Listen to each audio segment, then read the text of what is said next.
Folks, hello and welcome. I wanted to conclude week one by welcoming everybody to the course again. And now that we've had an opportunity to get into the course just a little bit, what I thought I would do was take the list of the 8 topics that we are going to study over the next couple months and try to put them together in a course map that will help us understand how we're going to proceed through the course. And before I do that, what I thought I would do to kind of help us lead into this discussion is I've got a little graphic up here in the top left-hand corner. And as we look at as we go through the history of the United States, we know that there's been periods of industrial revolution where the country has grown and prospered, and we've been able to do things differently than we did them in a previous revolution. And if you look at this progression, and this is chronological, we basically go from steam type power to electrical power, and then we get into automation and robotics. And this period of time that we find ourselves in now, this digital period or this digital era, has allowed us to produce smart factories. IoT is Internet of Things. We know that there are many devices that are now connected to the Internet, AI, artificial intelligence, and then this idea of big data. And as a result of this digital era, there is, just enormous amounts of data out there and available in every walk of life and also in every business sector. And everybody certainly is aware of that data, and the question is, what do we do with that data to help us turn it into information, to help us in decision making? And again, whether it doesn't really matter if you're in the military, if you're in the banking business, or you're in the marketing business. Everybody has loads and loads of data that is available to them. What we need is tools and methods to take raw data and turn it into information. And so with that pitch in mind, that really kind of gets to the heart of what statistics is all about. And what I thought I would do again is, here are the 8 weekly topics that we're going to talk about. What is not on here is the last week of the course where you will take your practical final exam.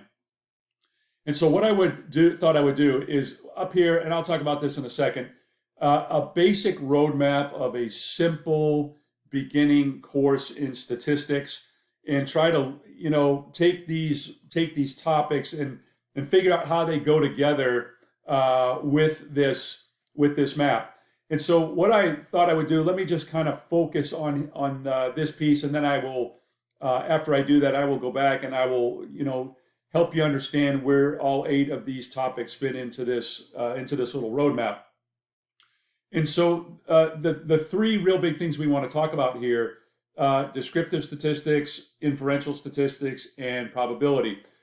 Descriptive statistics is a term for what I would typically call just the ability to summarize data.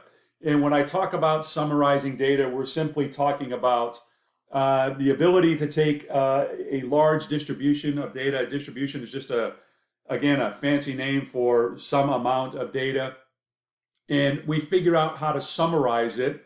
There's a number of different ways that we can summarize it. We can summarize it in a chart with a small matrix, or we can use something that is very visual as well. And so descriptive statistics, again, is the ability to really just provide some sort of summary of a large amount of data. Within that, obviously, there are some numerical measures that we will compute, and we'll start talking a little bit about those in week 2.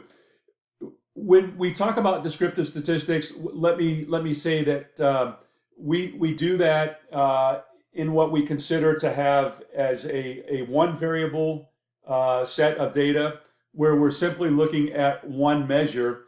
And then there are also 2 variable summaries where we're looking at 2 variables at the same time. If you think back to your basic course in algebra, and you look at an XY pair in the first quadrant of the XY plane, what we typically do in statistics is we try to understand how the data covary. And that means as one variable moves, either it gets larger or smaller, what happens to its corresponding value.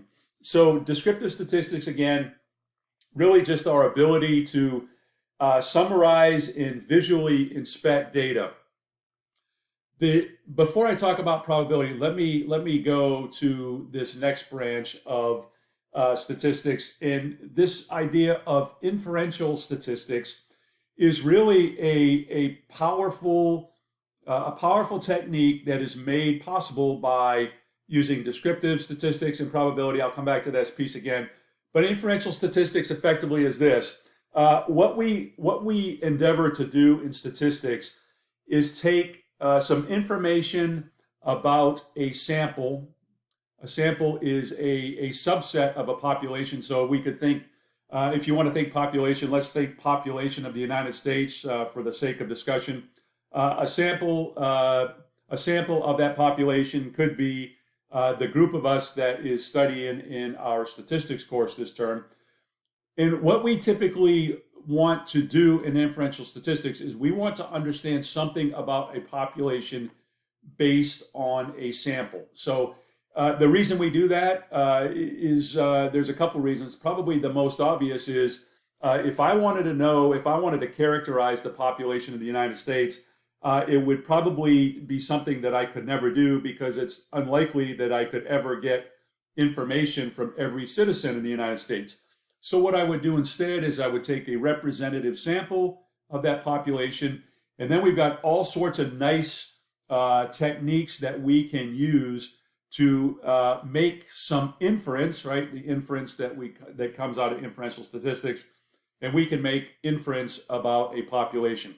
At the heart of statistics, that's really, I would say, the bread and butter or the chips and salsa. Whatever your favorite football snack is, this is really the heart of statistics, is this ability to do inferential statistics. What is the link between, or how do we go from descriptive statistics to inferential statistics? And it's really made possible by this idea of probability and probability distributions, and perhaps the most important result in statistics, and that is this idea of the central limit theorem. And so if I was to give you a quick 5 minutes about what a basic course in statistics is all about, that's really how I would present it to you. And again, starting with this idea of the fact that there is lots and lots of data out there, lots and lots of data that is made available to us. What do we typically want to do? Well, we want to start by summarizing that data, whether it be one variable data or two variable data, and then there's some courses down the road where you'll get into data sets where you've got more than two variables. But for now, we'll talk about the basics of one variable and two variable statistics. And then again, with the basic idea that, beyond the summary of this data, we will take something that we know about a sample and we will be able to infer something about the population from which that data is taken, using some very key ideas in probability in this beautiful result called the central limit theorem. What I didn't put on here, and I should at least mention before I go down here and finish up this quick talk by showing you where all these ideas will fit in. If we had to really talk about what statistics is in one word, we would say that we use statistics to help us detect variation in sets of data, whether it be one variable data or two variable data or multivariable data. But the key idea here is understanding the variation in a set of data. And again, that is also kind of central to this idea of connecting samples to populations and how we do that, going from descriptive to inferential statistics. using probability and this idea of the central limit theorem.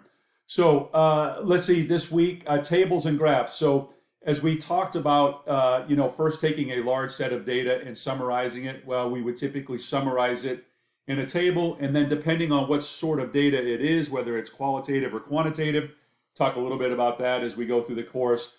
There are varying visual products that we can put together, and typically when we want to know something very quickly about a set of data, there are a couple visual graphs that, as we'll see as we go through the course here, that are very helpful to tell us a quick story about a set of data.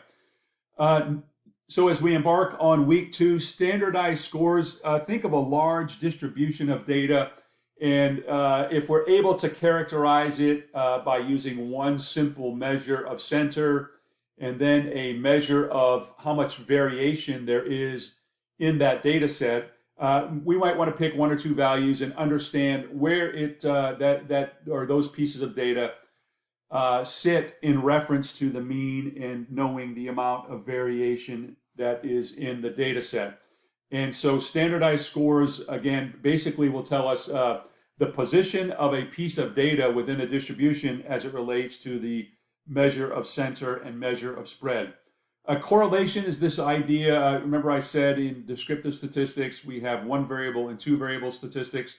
A correlation is this ability to look at a set of bivariate or XY data or a 2 variable set, and again to see how the data correlate. Again, how do they move together, and measure that correlation between two different variables. And again, that would sit here in this idea of descriptive statistics. Sections or chapters 3 and 4 is everything that you see right here in the middle. And these are really 2 big weeks. We'll talk about the basics of probabilities, and then we'll talk about things called probability distributions. The king of all probability distributions is this something called the normal distribution. We'll talk about that in week 4. Data visualization, again, kind of goes back to this idea of, being able to look at the distribution of a set of data visually, and what is that telling us about what's going on in the distribution. And let's see, a little more about samples, populations, and sampling techniques. Let me say this, as you all get into doing your own research and doing your own studies, obviously that happens by where we have all this big data that's sitting out there. Your ability to go get the right set of data to make the right or make the best inference that you can about a population. Certainly there's ways to pull that data together, sampling techniques that we will use to pull together the best sample for the study that you are trying to perform, and again, to understand something about a population. So this is a very important technique, and the reason that we put this, maybe some folks may say, well, why isn't this a little more upfront? Why isn't it a little earlier in the course? The purpose for putting this discussion in week 6 is because this kind of kicks off, after we've gotten through descriptive statistics and probability, this really kicks off our last 2 weeks where we start getting into inferential statistics. And typically that involves confidence intervals and hypothesis testing. And, based on the question that you are trying to answer, we will see where each of these offers you some value in answering these questions. Again, trying to take some information that we know about a sample and trying to infer about a population. So folks, I hope that's helpful to set up the next 7 or 8 weeks, and I look forward to going through the material with you. I would say, without question, this is the best course we'll take as undergraduate students, and I hope you enjoy it. If there's anything I can do for you, please reach out, and once again, I look forward to working with everybody. Have a great week.